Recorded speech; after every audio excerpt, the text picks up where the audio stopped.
Ya. Di sini saya akan mempresentasikan tentang pentingnya siswa memiliki akun pembelajaran. Apa itu akun pembelajaran? Akun pembelajaran merupakan nama akun atau user ID yang di akhirnya itu ada kata-kata belajar.id dan kata sandi yang dapat digunakan untuk mengakses berbagai aplikasi pembelajaran. Siapa saja yang dapat menggunakan akun pembelajaran? Yang pertama, guru sebagai pendidik. Yang kedua adalah peserta didik atau siswa. Dan yang ketiga adalah tenaga pendidikan atau kepala sekolah dan operator sekolah. Apa saja manfaat dari akun pembelajaran? Selama ini kan kalian belum pernah atau belum tahu ya akun pembelajaran. Sekarang saya akan mensosialisasikan apa manfaat dari akun pembelajaran yang baru saja kalian aktifkan atau baru saja kalian aktifasi. Yang pertama, memudahkan dalam melaksanakan kegiatan belajar mengajar. Yang kedua, dapat digunakan untuk mengakses berbagai platform dari Kemendikbudristek. Seperti contohnya saat ini kan sedang marak kurikulum merdeka, tapi baru hanya di kelas 10 dan kelas 11. Untuk bisa mengakses platform dari Kemendikbudristek itu syarat wajibnya harus punya akun belajar ID. Yang ketiga, dapat menyimpan ini yang paling penting. Kelebihan dari akun pembelajaran ID dibandingkan dengan akun Gmail pribadi, yaitu dapat menyimpan dokumen secara daring dengan ruang penyimpanan lebih aman dan tidak ada batasannya. Jika kalian menyimpan di Google Drive dengan akun Gmail pribadi, itu kan ada kapasitas penyimpanannya 15 GB. Jika kalian menggunakan akun belajar ID, tidak ada batasannya, sampai berapapun bisa. Yang keempat, dapat mengakses dan memanfaatkan Chromebook.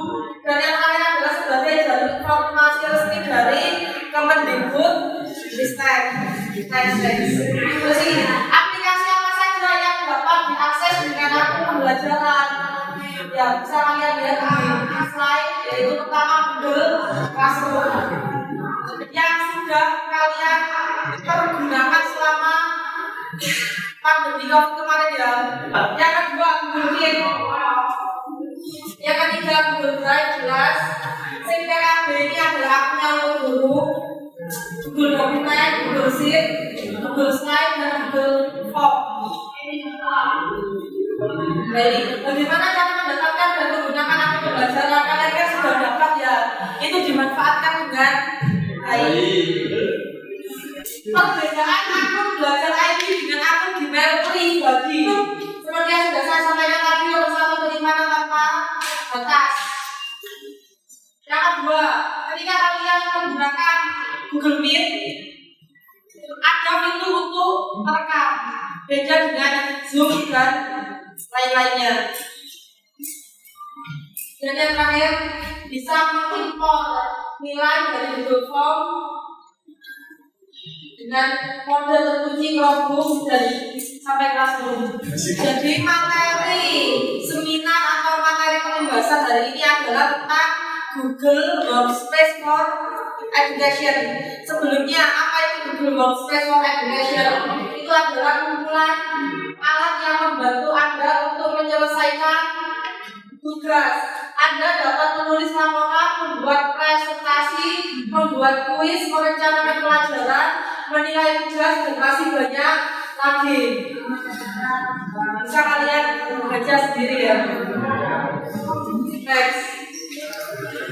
Salah satu Google Workspace for Education adalah Google Drive yang pada saat pengumpulan tugas PPKN kemarin kita kan kalian juga mengumpulkan tugasnya melalui Google Drive. Google Drive adalah ruang untuk menyimpan dan berbagi semua dokumen dan file kalian. File di Google Drive secara otomatis disimpan di cloud. Jadi misalkan ketika kamu mengakses Google Formulir di Google Drive,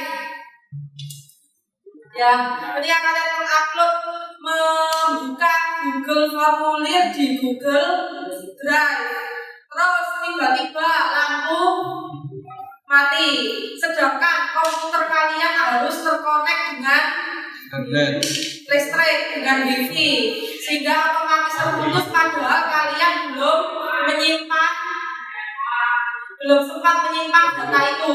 Jika kalian mengerjakannya di Google Workspace for Education, itu otomatis tersimpan di cloud, jadi otomatis menyimpan sendiri.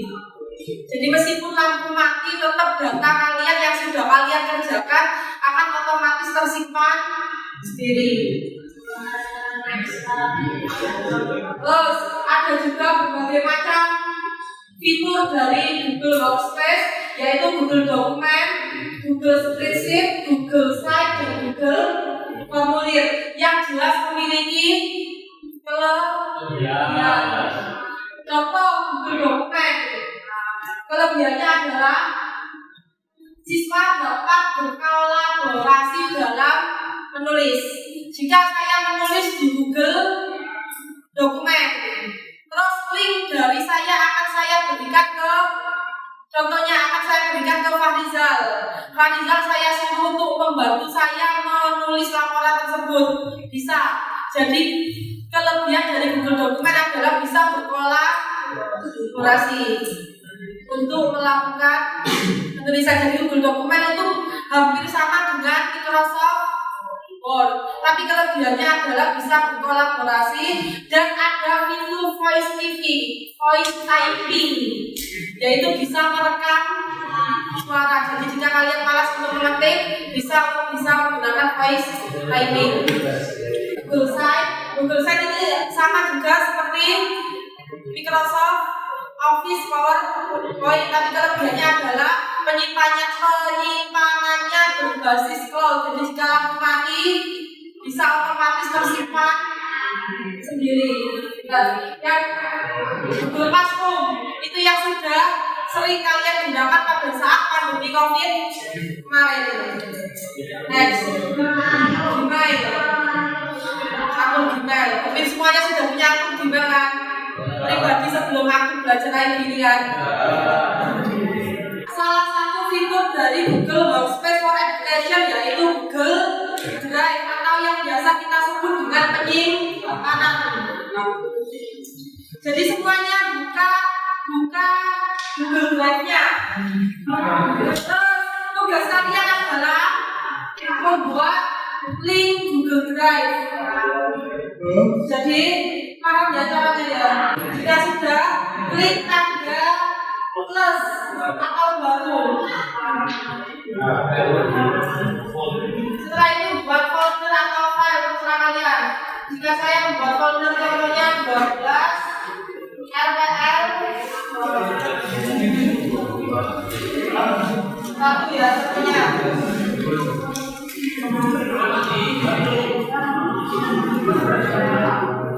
Ini kan saya maksudnya folder saya adalah 12 RPL 1. Setelah itu saya klik bagikan. Klik bagikan. Terus ini ketik siapa saja yang memiliki link. Sama saya juga memakai akun belajar Laila Safitri 24 SMA Belajar ID. Ini diklik editor biar semuanya bisa lihat. Salin link. Selesai. Linknya bisa kalian kirim ke WA pribadi saya nanti. Sekarang saya akan menjelaskan tentang fitur Google Workspace for Education yaitu Google Formulir. Google Formulir ini memungkinkan seseorang untuk membuat formulir daftar hadir, daftar pertanyaan, dan lain sebagainya. Jika muncul tampilan seperti ini, tinggal diisi saja. Judulnya apa? Tinggal diberi judul. Misalkan saya mau memberikan ulangan apa? PPKN 12 RPL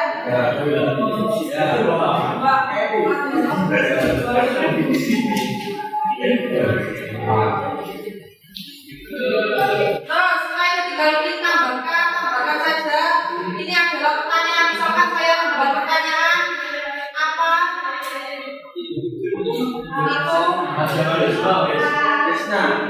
itu bang? Misalkan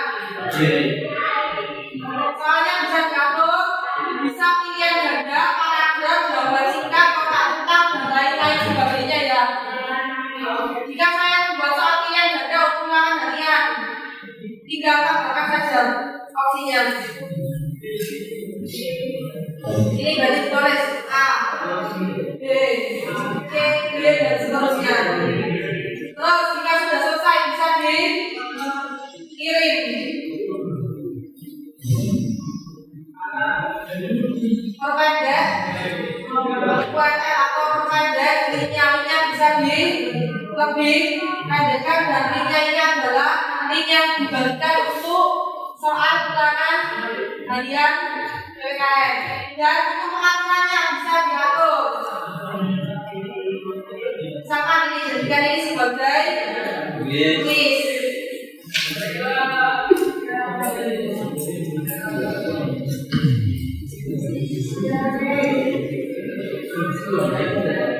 Terus saya juga bisa pakai di sini di tulisan konfirmasi pesan.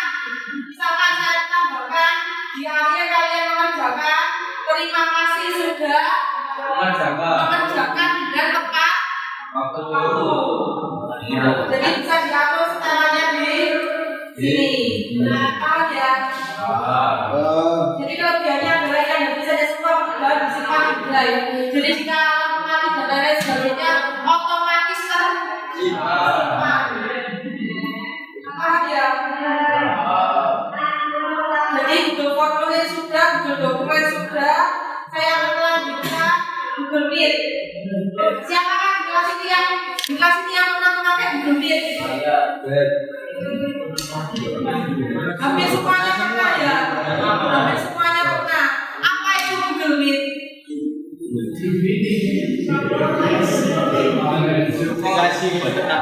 Ya, hampir sama dengan video conference, hampir sama dengan aplikasi Zoom, tapi Google Meet jelas memiliki kelebihannya adalah bisa merekam, nanti memperhatikan. Terkadang kita tidak dapat bersama kolega secara langsung. Menyelenggarakan sesi Google Meet adalah cara terbaik untuk terhubung dengan pelajaran.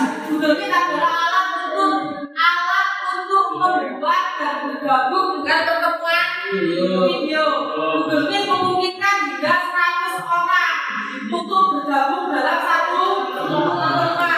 Tetapi juga dapat digunakan untuk grup yang lebih kecil atau di bawah dari 100 orang. Hampir semuanya sudah tahu ya cara membuat Google Meet. Nah ini untuk memulai sesi Google Meet, pertama buka browser Anda dan buka halaman beranda Google. Seperti biasa, klik pelunjuk aplikasi Google dan klik Meet. Jika belum masuk, Anda akan diminta masuk dengan cara yang persis sama seperti di pelajaran sebelumnya. Ini adalah tampilan layar Google Meet. Untuk bergabung, tinggal klik tambah atau bergabung atau mulai pertemuan. Seperti ini ya cara-caranya ya.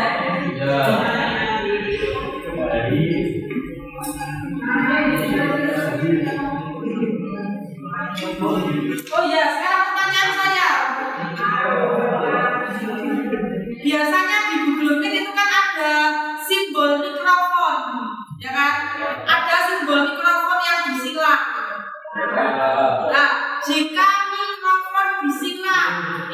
berarti tandanya apa? Senyap. Nice dong kan? Senyap. Senyap. Ini maksudnya bagaimana? Apanya yang dibisikkan? Bisa bicara.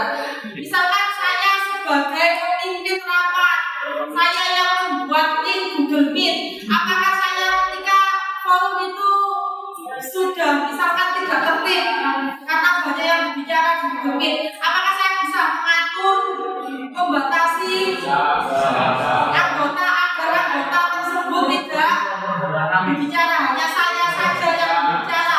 Apakah bisa? Jelaskan dengan alasannya. Katakan. Nando silakan.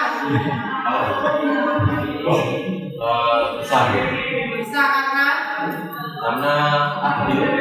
ada fiturnya ya. Ada fiturnya untuk mengatur hanya saya saja yang bicara.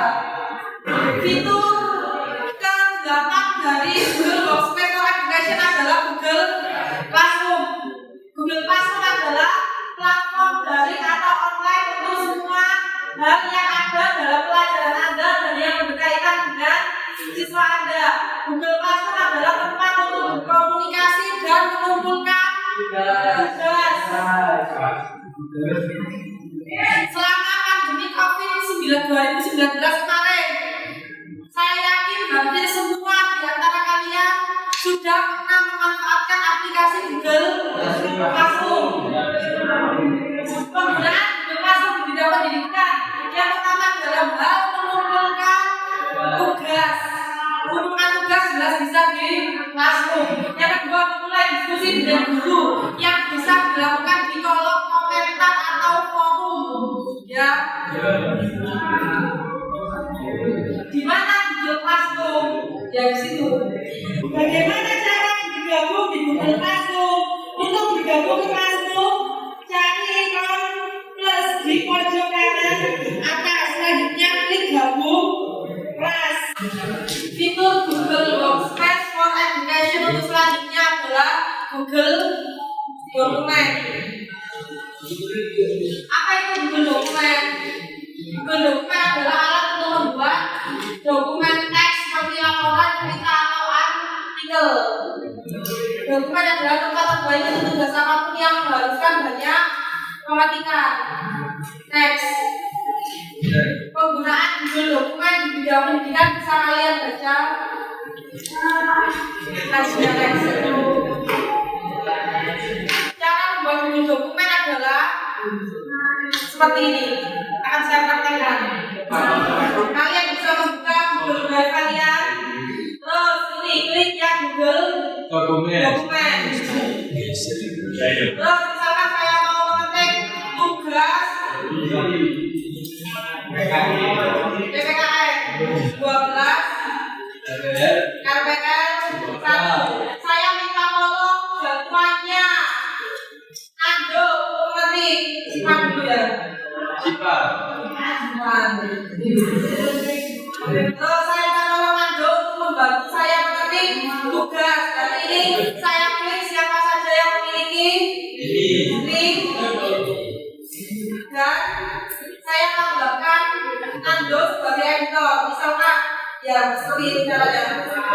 Jadi Google Dokumen ini memungkinkan seseorang untuk bisa berkolaborasi dalam membuat dokumen atau membuat file.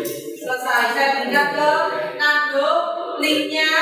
Nando bisa membantu saya mengetikkan dalam waktu bersamaan. Paham ya? Terus biasanya kalau di Google Dokumen ini ada seperti yang sudah saya sampaikan tadi, ada fitur voice typing atau kalian bisa mengetik menggunakan suara jika untuk memudahkan mengetik.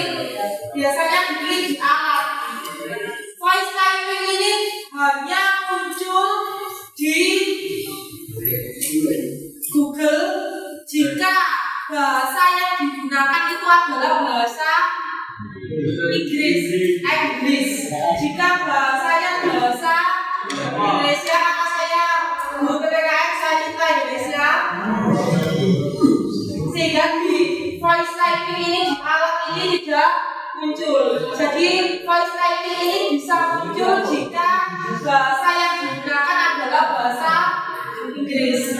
Paham ya? Terus untuk selanjutnya saya akan menjelaskan tentang Google Slide. Apa itu Google Slide? Google Slide adalah alat presentasi yang membantu Anda membuat slide digital untuk dibagikan di depan kelas. Jadi sama seperti Microsoft PowerPoint, tapi kelebihannya adalah bisa berkolaborasi. Contoh, buka lagi Google Drive. Buka lagi Google Drive, klik Google Slide.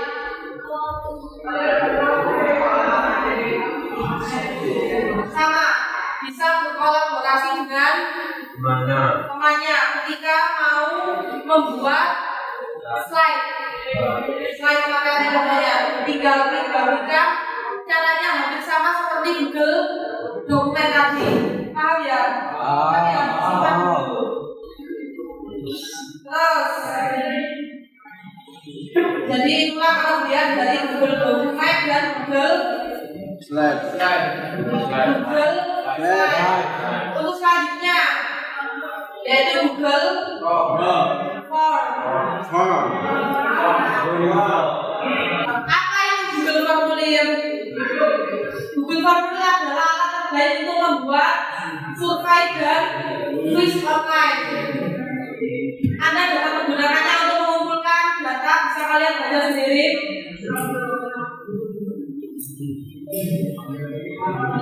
Sama seperti Google Dokumen dan Google Slide tadi, itu Google Formulir ini caranya juga sama seperti tadi. Ya, paham semuanya kan?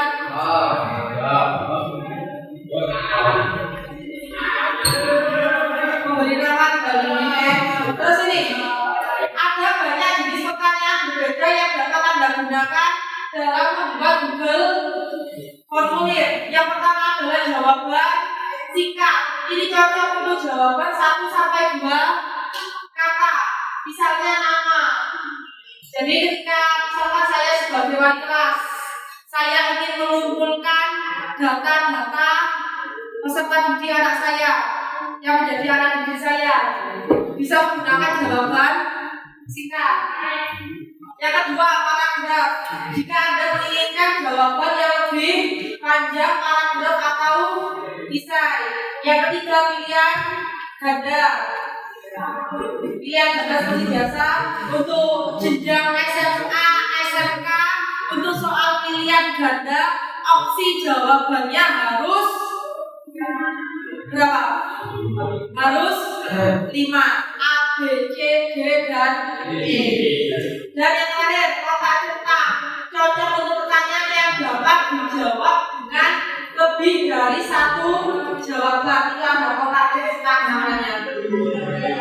Aplikasi Google Workspace for Education yang terakhir adalah Google Sites. Apa itu Google Sites? Google Sites adalah cara cepat dan mudah untuk membuat situs web.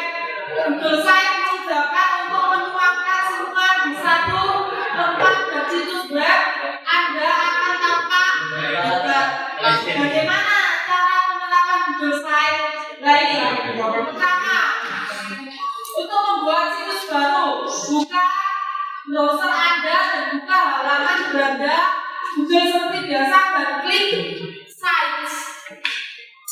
Ya seperti cara di kalian ya.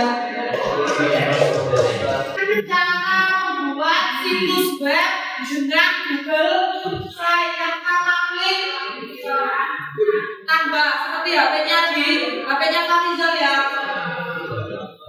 Klik tambah.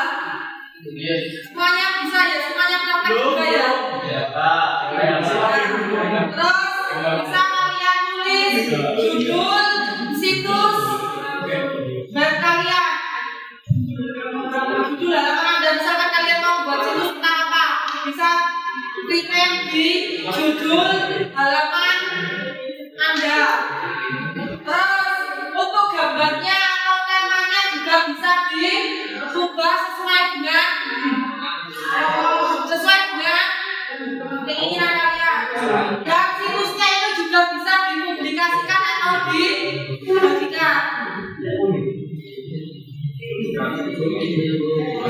Sekian materi Google Workspace for Education yang dapat saya sampaikan hari ini. Kesimpulannya ada 8 lebih, bahkan bisa lebih yang sudah saya terangkan tadi. Apa saja? Yang pertama adalah Google Classroom, yang kedua Google Drive, yang ketiga Google Meet, Google Slide, Google Spreadsheet, Google Formulir,